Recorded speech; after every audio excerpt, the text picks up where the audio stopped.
Bismillahirrahmanirrahim. Mata pelajaran ilmu mantik kelas 1 pada sesi kedua.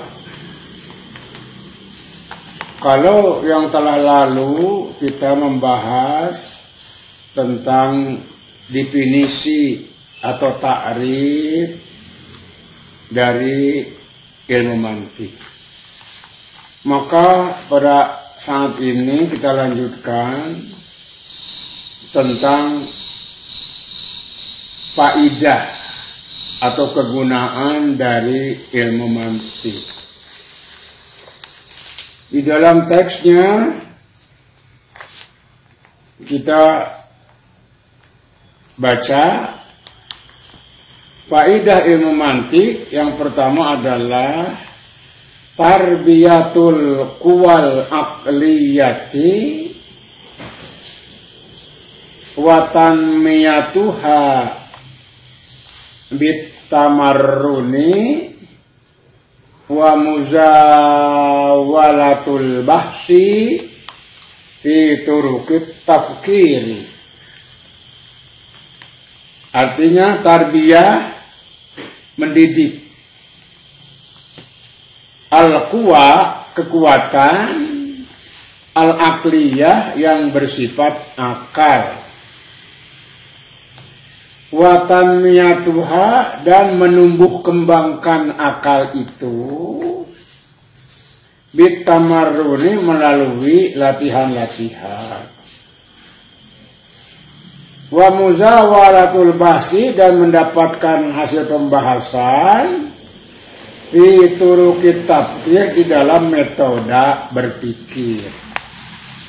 Ini adalah faidah yang nomor 1. Lengkapnya adalah tarbiyatul quwal aqliyati wa tanmiyatuha bitamarruni wa muzawalatul bahsi fi turuqit tafkir.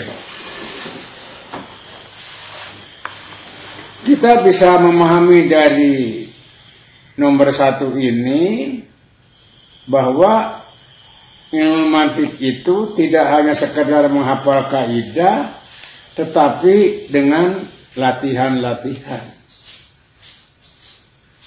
Dengan cara latihan itu, yang artinya menumbuh kembangkan kemampuan kita dengan latihan-latihan menerapkan kaidah ilmu mantik. Faidah yang kedua adalah wad'ul asya'i fi mawadi'iha, meletakkan sesuatu tepat pada tempatnya. Wa adaul a'mali dan menunaikan pekerjaan fi awqatiha tepat pada waktunya. Falaisa minal mantiki, maka tidak termasuk rasional. Artinya tidak bisa diterima oleh akal sehat. Taklifu insanin, membebani orang, malayutiku, yang ia sendiri tidak mampu melakukannya. Wala, dan tidak pula termasuk mantiki atau bisa diterima oleh akal sehat. Irja'u amalil yaumi, menangguhkan pekerjaan pada hari ini ilal godi, kepada hari esok. Ini faedah yang kedua. Sehingga dengan latihan-latihan dan pengembangan-pengembangan pada nomor 1 tentang faidah, maka ini sudah masuk kepada aplikasi. Maka kemampuan berpikir kita sangat ditentukan oleh pola hidup kita. Sehingga ketika kita berpikir itu tidak lepas bagaimana pola hidup kita, kebiasaan kita. Karena hal ini tidak bisa dipisahkan antara hasil pemikiran dengan sikap perilaku.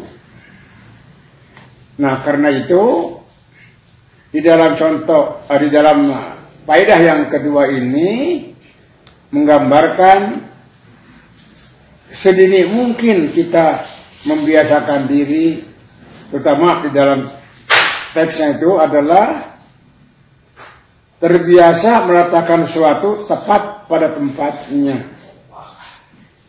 Sebab kalau seandainya kita tidak tepat pada tempatnya, pada saat umpamanya kita mau sekolah, ketika teman datang untuk mengajak bersama, pergi bersama, sementara kita lupa di mana naruh buku, di mana naruh sepatu, di mana tasnya, sampai kita habis waktu jadi kesiangan karena mencari alat-alat pelajaran yang belum terkumpul pada saat kita harus pergi.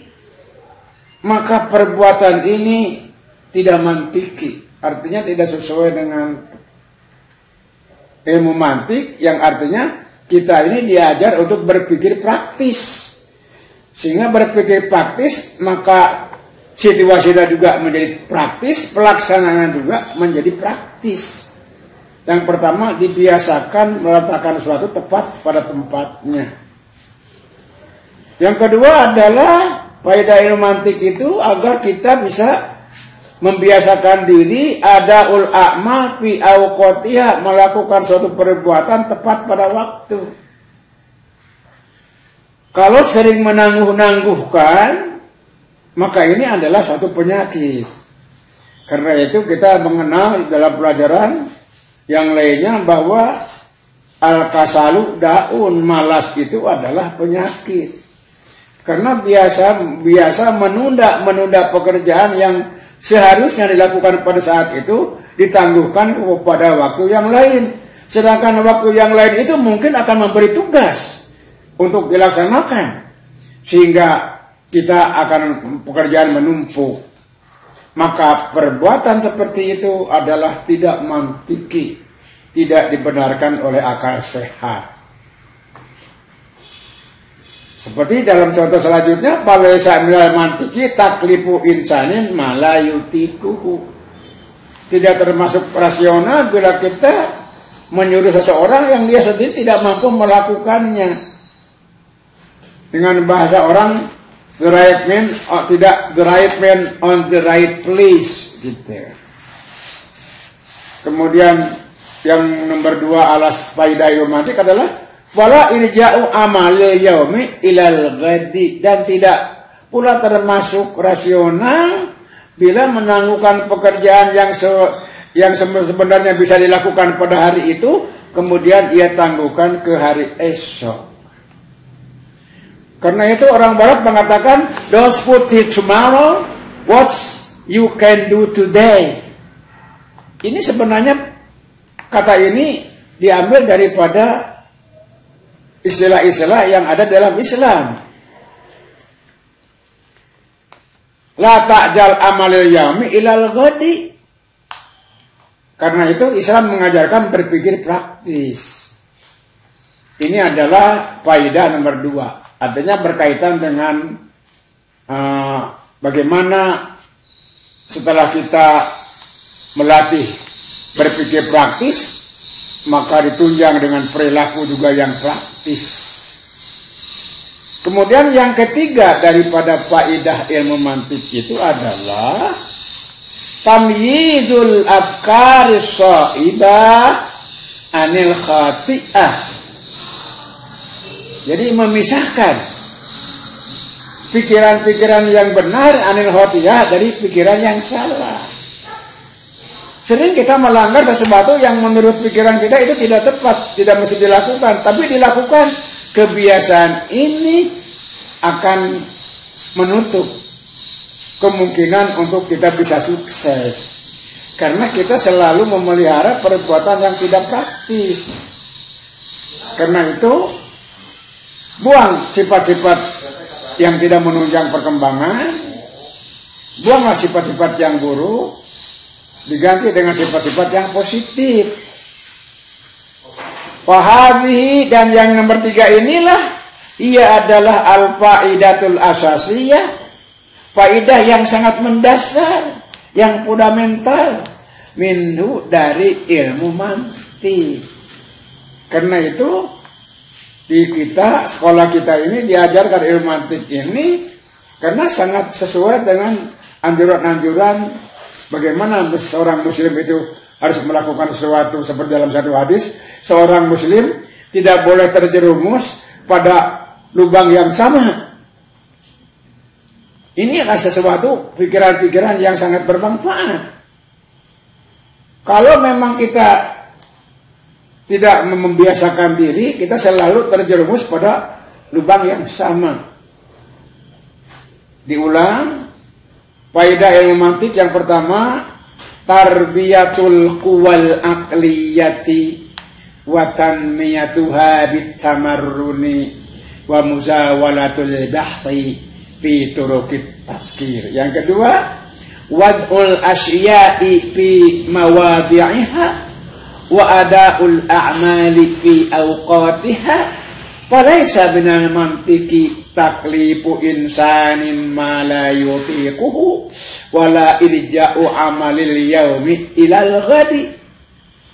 Yang ketiga, tamyizul afkaris shaibah anil khati'ah, fahadhihi hiya al faidatul asasiyatu minhu.